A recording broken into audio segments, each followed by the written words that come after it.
I'm Josh Allen, and welcome to the Baked In Podcast, where I sit down with industry innovators to uncover the unique ideas and values that are baked into their businesses and have led to extraordinary success. This podcast is presented by Busey Bank. Busey has been built on a foundation of strength and service, delivering expert advice and tailored solutions for businesses and individuals for over 155 years. What I love most about working with them is that they're not only bankers, but they're huge supporters of community. For example, since the inception of Busey scholarship programs and partnerships with local universities, they've contributed over $250,000 in scholarships throughout their footprint. You can learn more about their community impact at busey.com. On this week's episode, I have the chance to sit down with Brian Wahby of Eximius Productions. As an entrepreneur, investor, and advisor, Brian's creativity, curiosity, civic involvement, and leadership has offered over 30 years of experience in a number of diverse areas. He founded Eximius in 2014 to primarily produce the Q and the Lou, the annual BBQ Festival in downtown St. Louis. In 2018, he expanded the Q brand of festivals to the Denver market with the highly successful Denver BBQ Fest. Expansion to other markets followed, including Kansas City, Jacksonville, and Dallas. We touch on a lot in this episode, including the role of happiness in building and managing a company, growing and scaling a festival brand, and his outlook on the future of St. Louis. Let's go. So I'm thrilled to have you here today.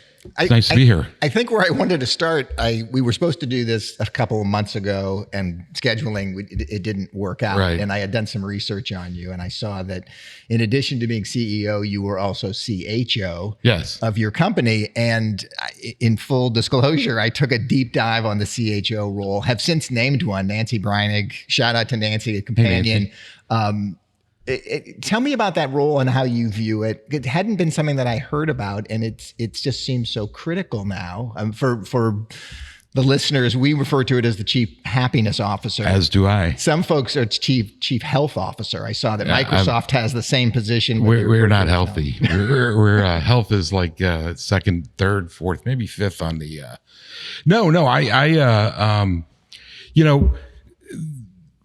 P.T. Barnum said the noblest art is that of making others happy.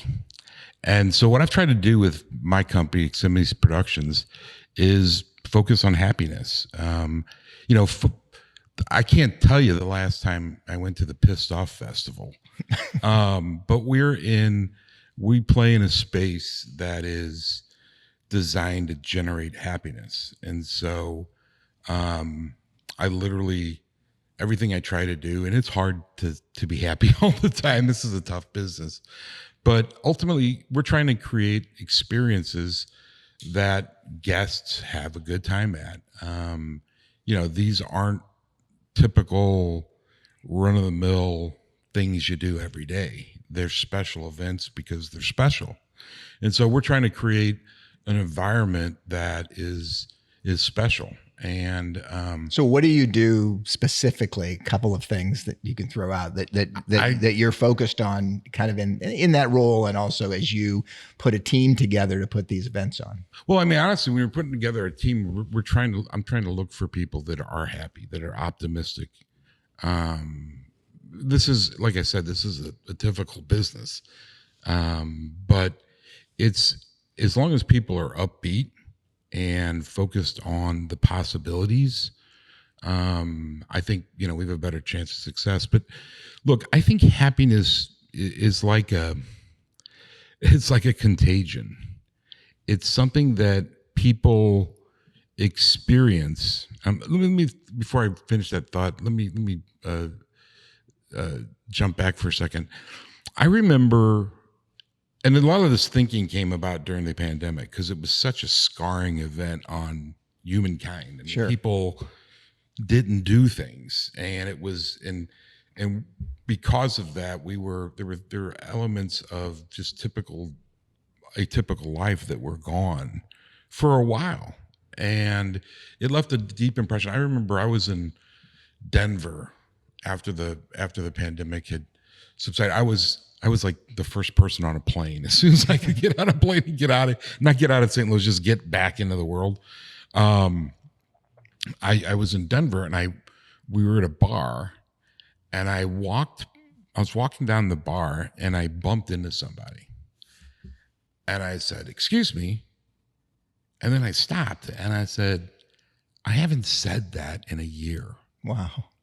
I mean, that human interaction of just bumping in and apologizing was something that we missed, that we just weren't able to do. And and so those little human interactions, those, pats on the back or smiles, those are happiness. And I think generally I approach the world as people are good. You got to disprove that to me. And I've found, 99% of the people, 99 plus, are good people. So is your organization, are you a team of carnies? Are you traveling to these festivals? We're carnies for carnivores. But I mean, as opposed to picking up maybe there's some function of temp help in each of these cities when you put these on, but is there a core group that's traveling and doing that? How big is your organization?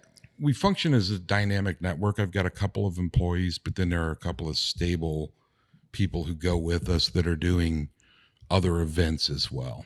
And so, but then we do source talent locally, a lot of labor, stuff that isn't necessarily specialized. But it's, I try to maintain a lower overhead this way. And then like our marketing is outsourced.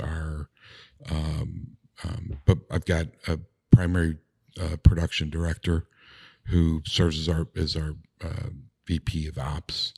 I've got a partnership person who's hustling sponsorship all the time. We really, one of the things I put in a deck years ago is we've used as a tagline was bands, beer, and barbecue. And I changed the bands to brands because we're really trying to connect brands to consumers in a way that isn't on your phone. It isn't on a screen. It's real. It's tangible. And so, we're working this year with Weber Grills. And so their entire the entire strategy around their relationship with us is literally letting people play with, but watching chefs cook on their grills using their implements and then having really great chefs. Because there's music, there's food, obviously, right. The barbecue, and then the's also the demo piece, right? And that's a big part of what you're doing is that education piece. Yeah, we actually built, I'm headed out to check these things out in a couple of weeks here, but we built a demonstration stage that is a scale model of a grill of a Weber grill dome. So with a handle on top, but it's like 18 feet wide, and it'll rest on top of the stage, and so it'll be a signature piece at the festival. So let's take a step back for a second, because I mean, you have a long history in real estate development, a lot of work with the Democratic National Committee, a lot of stuff with the city of St. Louis government wise. So why barbecue?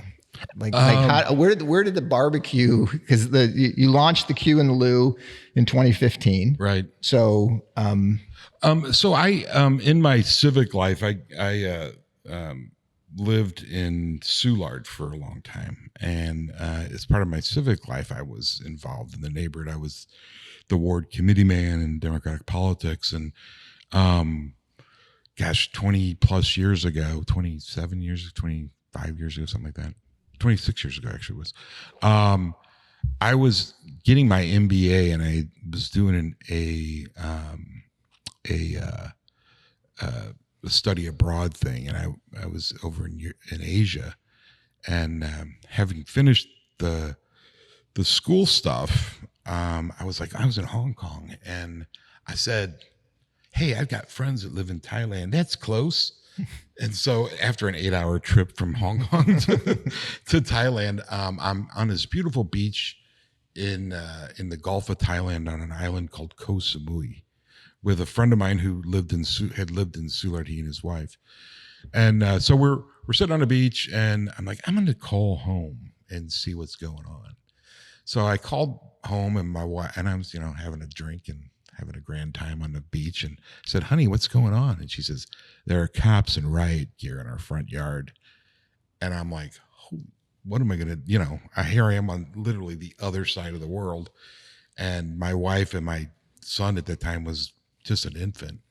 And there were police in the front yard, and right, I'm like, what's going on? She says, Mardi Gras got crazy. And so there was nothing I could do from Thailand. But on my return, I got together with a bunch of neighbors and said, what's going on with this, with what happened at Mardi Gras?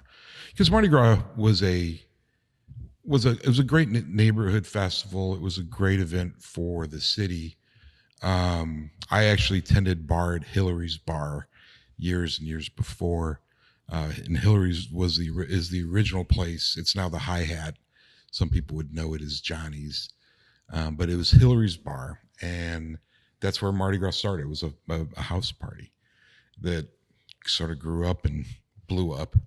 Anyway, so me and my neighbors got together, and we was like, look, this is an important thing for the city, and it's an important thing for our neighborhood and for these bars and restaurants, but we've got to organize it and figure out how to make it make sense. And so we formed an organization called Mardi Gras Incorporated, and we're celebrating our 25th anniversary this year. Are you still involved? I'm tangentially involved. I just get to go have fun now. Okay. I don't have any responsibilities. I always say if I'm on a mic, there's something's really messed up. It's either me or there's something really messed up.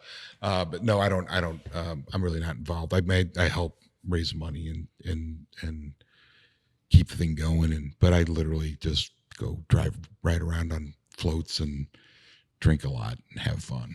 But anyway, so I got exposed to that whole production space and festival space through that. And then a couple years later, I was having lunch with Mayor Slay in my political role, and he said, this Taste of St. Louis is moving out of downtown, and we got to come up with an idea to fill that space. And so Pappy's, Sugar Fire, and Salt and Smoke were all sort of coming alive then. And Pappy's was, it just won. I don't know what they had won, but it was some significant best restaurant in the world or something like that. And so I was like, we need to lean into barbecue, and so thus the Q and Lou was born. And then we did it here for a couple of years, and then my politics had me involved in the 2016 Hillary Clinton and Chris Koster's campaign for governor. I served as a general consultant on that campaign, and fully expected to be in Washington in January and Jefferson City for the inaugurations. And but in the middle, I scheduled a trip to Colorado to goof off in the mountains. Anyway, funny thing happened on election day. Chris isn't the governor, and Hillary wasn't the president. And so I found myself sitting up in the mountains thinking about what am I going to do. And I was like, maybe I'll take the Q to Denver. And so I remember, I still got it in my journal. It was like Denver BBQ Festival. And wrote it down, came out of the mountains like Moses, and with my tablets. And one fell off. It was like History of the World Part. And your spatula. 2, yeah. Anyway, and I started making some calls and, worked my network and found a connection with the Broncos. And as they say, the rest is history. Yeah, because the Kansas City is associated with Arrowhead Stadium, with the Chiefs, and Denver obviously with the Broncos. With Dallas, you did Dallas last year. This will be our third year in Dallas with the Cowboys. Unfortunately, our partnership with the Broncos ended this year because of the change in the music industry. There are more and more and more large scale concerts touring, and when we talked to the Broncos over the last 6-8 months, we were trying to figure out a date, and we'll get a return on investment, but nothing like a Taylor Swift concert. Sure. And so we just got squeezed out. So we've got a partner in Denver, and we're going to be producing the event at Civic Center Park, which is right adjacent to City Hall and the state capitol, right in the middle of downtown. It's going to be cool. So it's more associated with the government. I mean, it's kind of similar to St. Louis, where you were using a public space as opposed to a private entity with the teams. And Jacksonville, I'm assuming, was with the Jaguars when you did it. We did Jacksonville. That was coming right out of the pandemic. Jacksonville is a great city. I love it, and it's growing really quickly. It's actually one of the fastest growing metro areas. I always think people think of Florida, and Jacksonville is not Florida. Jacksonville is like Southern Georgia. It really feels like it's more of a Southern city.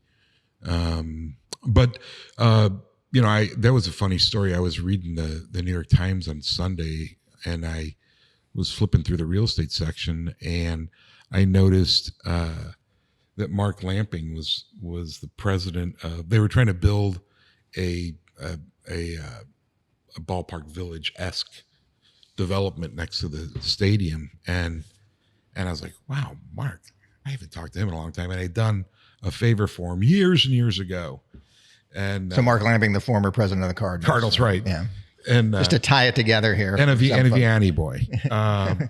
But so I called Mark, and I'm like, hey, do you remember me? He's like, yeah, absolutely. And when I did whatever it was I did for him, he's like, you ever need anything, you call me. Like, I think expecting that I want some baseball tickets or something.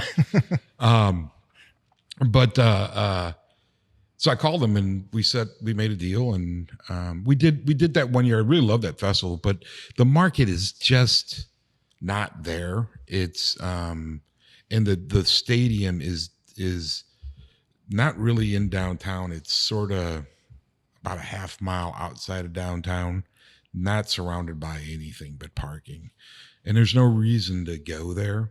And then really, honestly, the weekends folks are on the beach or on a golf course. So you leaned in a little bit to the NFL thing. Are you and you're pulling back? Obviously, a little bit. You'll still be doing Denver, but without it.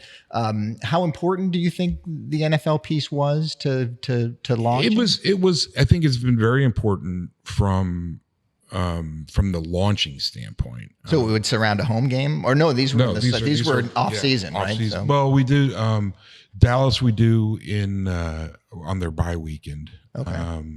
We actually tried this year to schedule it on a weekend. The problem is, when you watch a football game on television, or you go to a stadium and you watch a football game, maybe more so in a stadium, you realize the production that goes into it. But it's just too difficult to create our production within the context of the production of a game. So we've done them off season or on a bye week.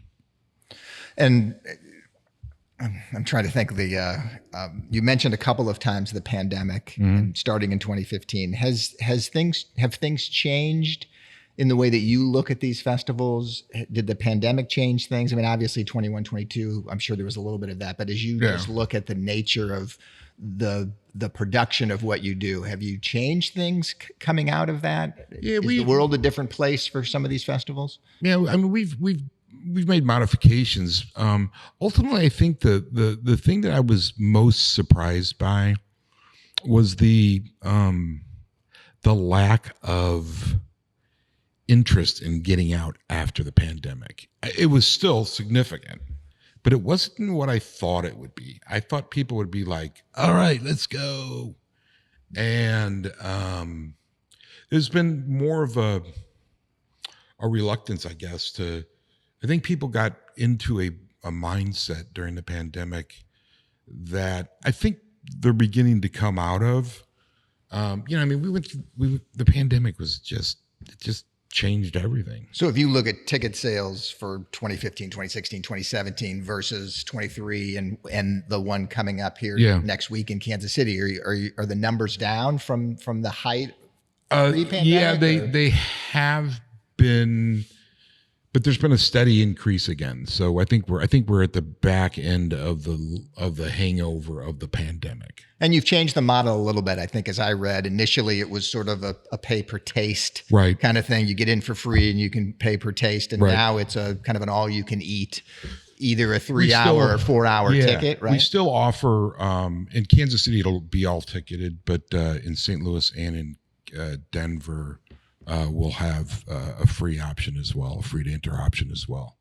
Yeah, I'm really excited about St. Louis. I mean, we're bringing it back downtown. And I looked all over the region. I mean, I'm from St. Louis. You obviously did a little bit of research on my resume. You know, when I was on the DNC, I was the at-large delegate, an at-large delegate to the Democratic National Committee for probably 10 years. And people would always refer to me as, you know, the delegate from Missouri, and I would correct them and say I'm the delegate from St. Louis. I think I'm not sure you were there, but there was a big contingent of folks at our Central West End Cafe leading into the 2012 election. And they would sort of take the space. And look, we weren't very busy. We ended up closing the cafe, obviously. I love that space, we by the were way. loving having anybody in there, drinking a little bit of coffee. But I remember, I think you guys were hanging out there we hung out there. We hung out there in 2008 too. Right, because we had just opened at the end of 2007. Yeah, so. We were there until we ultimately opened offices. It was that when I look at my political year, I did a lot of great things, and I mean, I don't know if they're great, but from my perspective, they were. One of the best things I ever did was I think I was the first in Missouri to endorse Barack Obama, and it was cool. It was, and I look back at that and like, you know, where the world is today, where it was then, you know, there was such optimism, and I don't know. Hopefully we get that back, and I do think it's coming back. I think we have to dispel sort of dispatch with the extremes on both ends and sort of get back to governing. And but I'm not sure it's coming back this year. I hope so. I gotta hope so. So ticket sales coming up. I'm just kind of curious as you sort of look at the landscape of these festivals and you go and you look across the country. So, and it's a question that I ask a lot of people. So as you're heading into this season, because it's coming up, what's keeping you up at night? What scares you the most about these commitments and setting these dates and kind of drawing a line in the sand of putting these festivals? Yeah, I mean, it is a pardon the French, sort of a ballsy thing I do, but it is, it's been about building, and now we're, I think this year, going to start seeing sort of the fruits of the labor.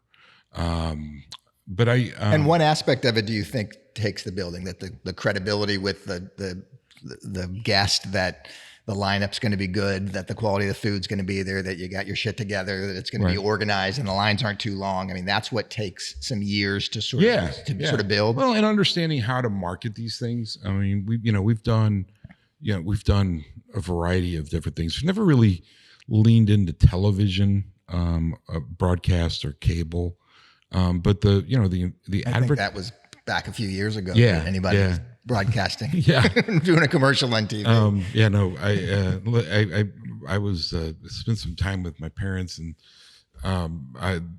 they watch television it's on all the time, and I saw lots of local broadcasts. Nothing to take away from those, but I don't know how many lawyers, you know, I don't know how people choose their lawyers by watching They choose it by billboards. Yeah, right. Well, and television. I mean, it's just crazy how much it changes. But no, you know, getting back to the question is what keeps me up. It's like, am I doing everything I'm supposed to be doing? Am I,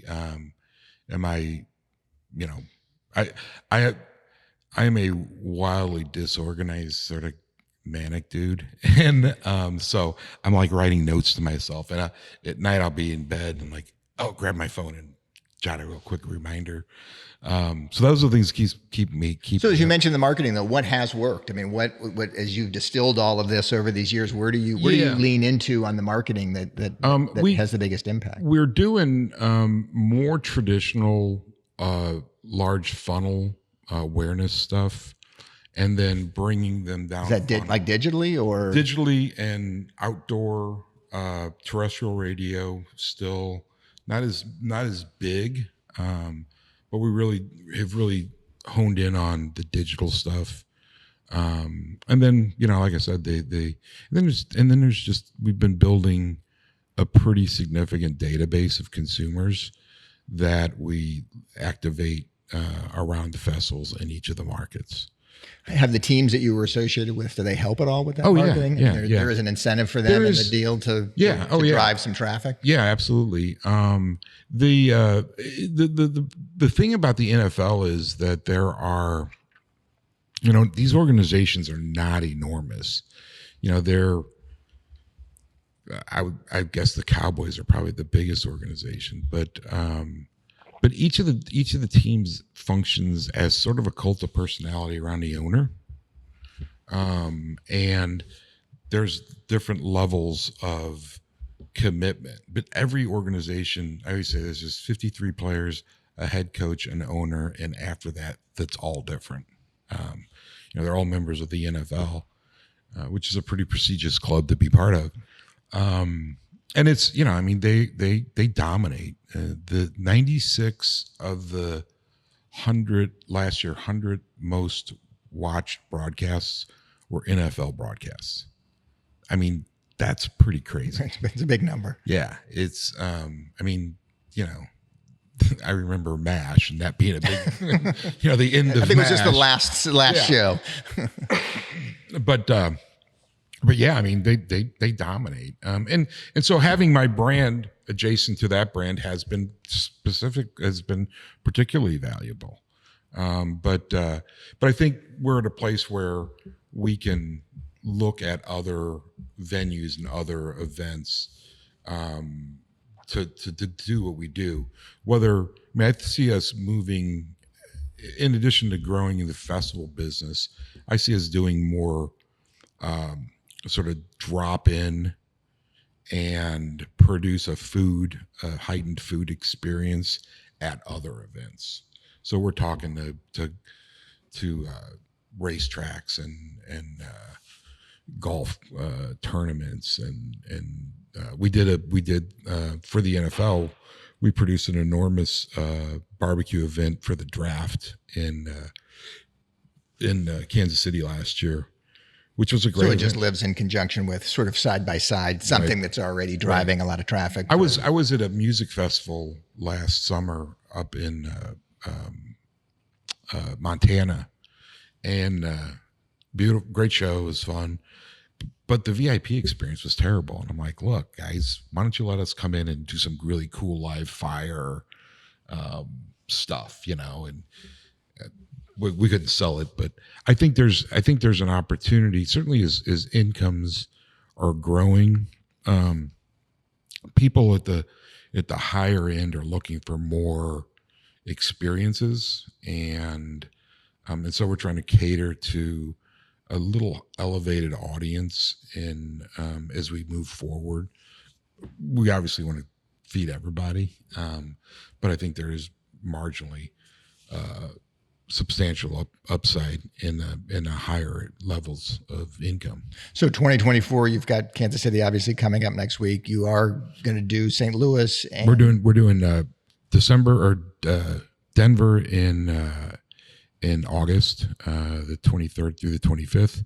St. Louis, September 6th through the 8th at the Landing. So actually, that's the weekend after Labor Day? Yes. Okay.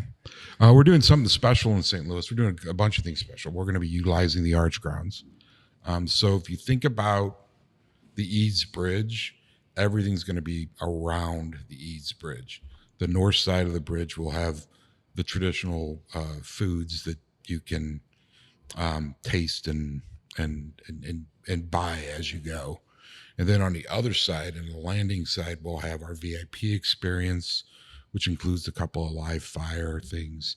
And then we'll have music on the north side of the bridge headed down to the river.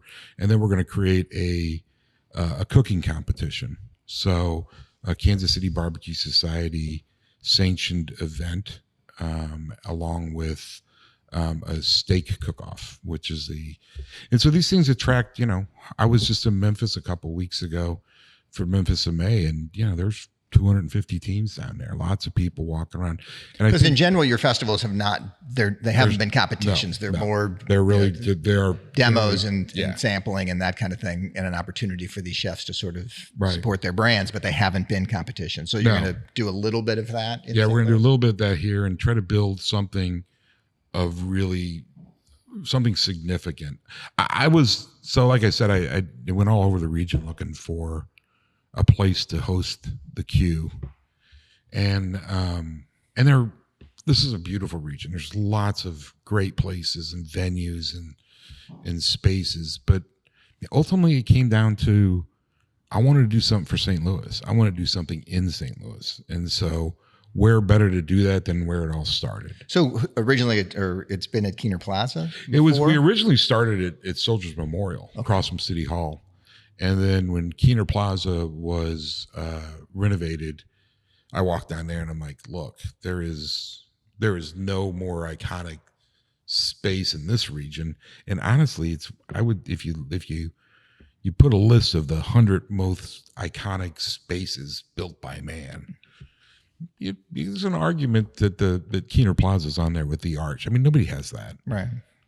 It's our St. Peter's Square or our Champs-Élysées.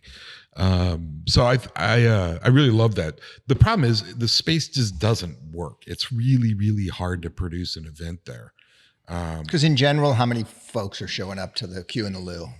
We would get, knock on wood for the night. Yeah, we'd get 15,000 people over a weekend down there. But we're hoping to do the same at the Arch Grounds. But so you got to have the parking for that, and you got to have the support for that. Right?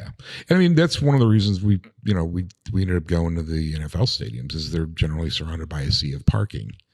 The problem is, with that comes there's a lot of parking, but to have a lot of parking, you got to be somewhat away from the population base. And stadiums, I'm sure it's occurred in some places, but stadiums don't generally generate living experiences. I think ballparks do. But we're seeing down here at the Busch Stadium and the development adjacent, there's people living down there. There's a lifestyle. There is with football, but it doesn't. Football stadiums tend to be more. They're double. They're double the size. So right. Yeah. And the problem with them is, you just think about the economics of stadiums. They're expensive, and you've got to have a lot of parking. I would argue that, and I'm sure friends of mine at the NFL will hate me for saying this, but St. Louis should have a team. We have, our stadium, and I sat through a lot of good and great games and bad games there at the Dome, but it's got all the right things. It's large enough. It's got access to parking. It's got access to mass transit. We've done a lot of things right in this region. I think too often we want to complain about what's going on in St. Louis. St. Louis is actually, and there's a little bit of an energy here that I haven't witnessed in a couple of years. And I do think we were moving in the right direction prior to the pandemic. I think the pandemic really hurt St. Louis, especially downtown. Well, we've certainly proven to support professional sports teams. And I think St. Louis City would tell you that. They've sold. I mean, they got a guaranteed sellout forever now. So, no, I think, but I think St. Louis is moving in the right direction. I'm optimistic about where things are going. We're going to make a big investment down on the Arch grounds. I would love to have people come see us and come. I always tell people, if you leave one of my festivals with an empty stomach, it's not my fault. So after St. Louis, are you going back to Dallas? Then we're Dallas, October 18th, 19th, and 20th. It's the Cowboys bye week, so we'll be at AT&T Field. One of the other things we're doing in Denver, St. Louis, and Dallas is we're working with Tyler Florence from the Food Network. Tyler just published a book that's available at Williams-Sonoma, and instead of like the traditional, book signing tour where he sits at a Borders and signs books, I don't think it's because there are no more Borders anymore. He's going to come and do these live cooks with a couple of people. And so we're going to be hosting those events at our last 3 events of the year. Oh, he'll be in all 3 of those locations. And then he's doing this in a couple other festival settings as well. And so there'll be a chef selected. I think it's through a panel and a People's Choice, and they will come. Everything will conclude in Denver or Dallas, and there'll be this major championship of these. I think 10 pit masters will be there, so it'll be fun. And as you look into the future, are there more cities that you're looking at in addition to that, or is it going to be more of the drop-in events that you mentioned before, kind of trying to blow that out? My hope is that we can, for the scale purposes, we've got to continue to find other cities. The problem is logistics is difficult. I mean, we're moving, like you said, a carnival around, but it's finding things that I have to deal with now are like crazy. I'm like, what's this trucking cost? How do we get this stuff here? And where do we warehouse it in this market? And so it's a lot more logistics than I sort of expected, and not my strong suit, but the economy is interesting. You can just Google stuff and find lots of answers.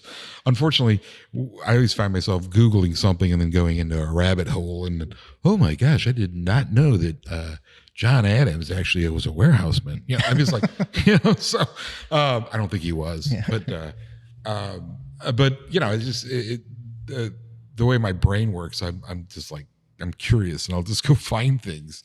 But it's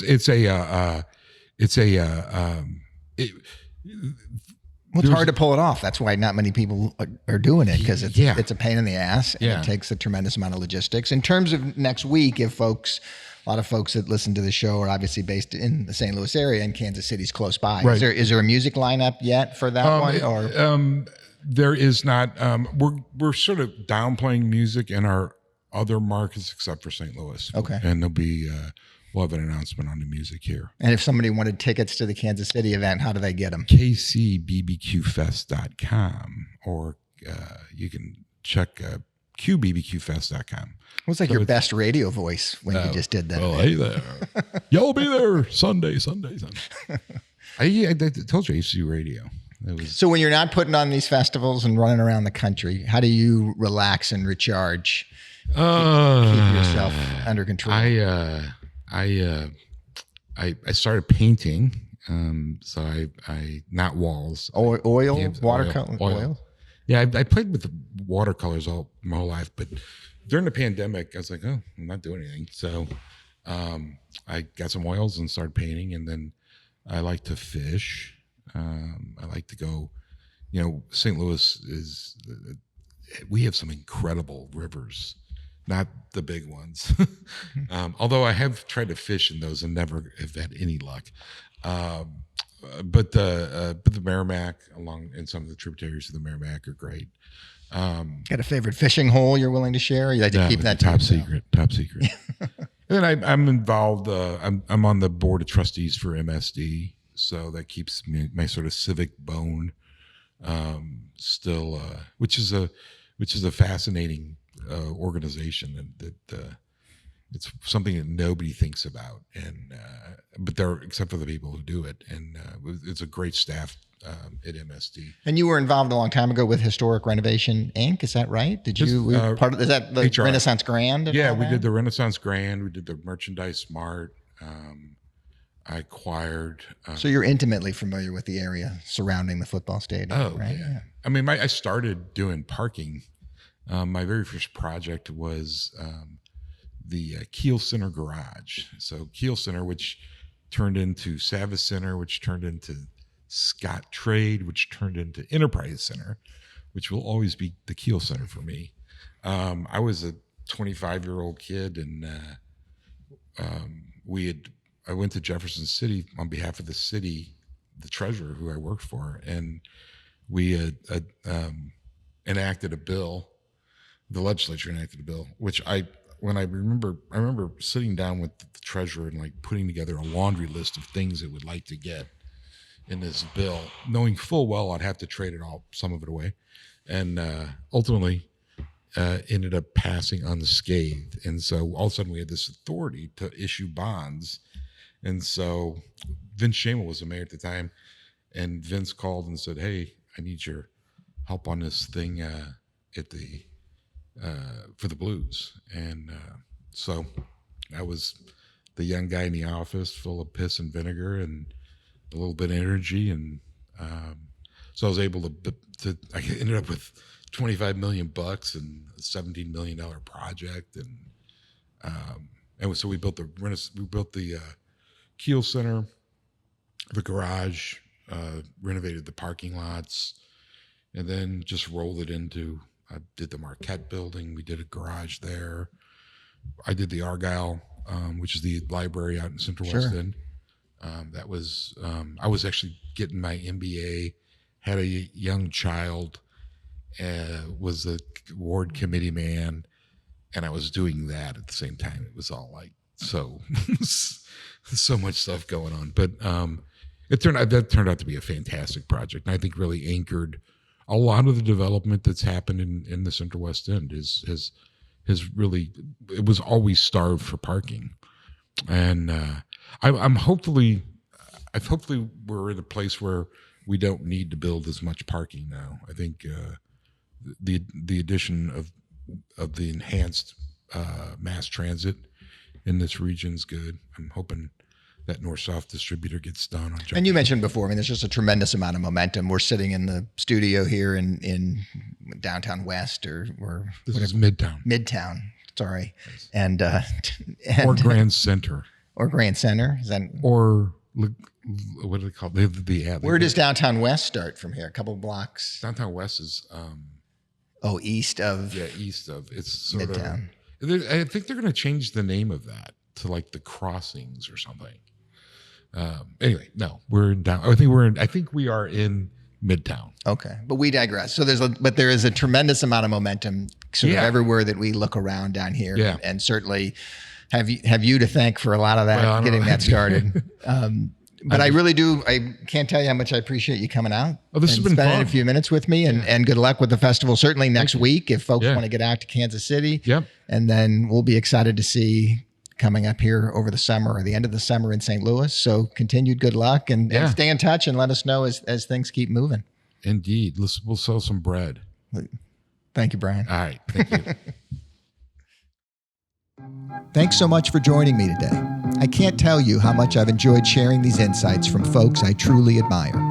Be sure and follow the show in your favorite podcast player to be alerted to newly released episodes.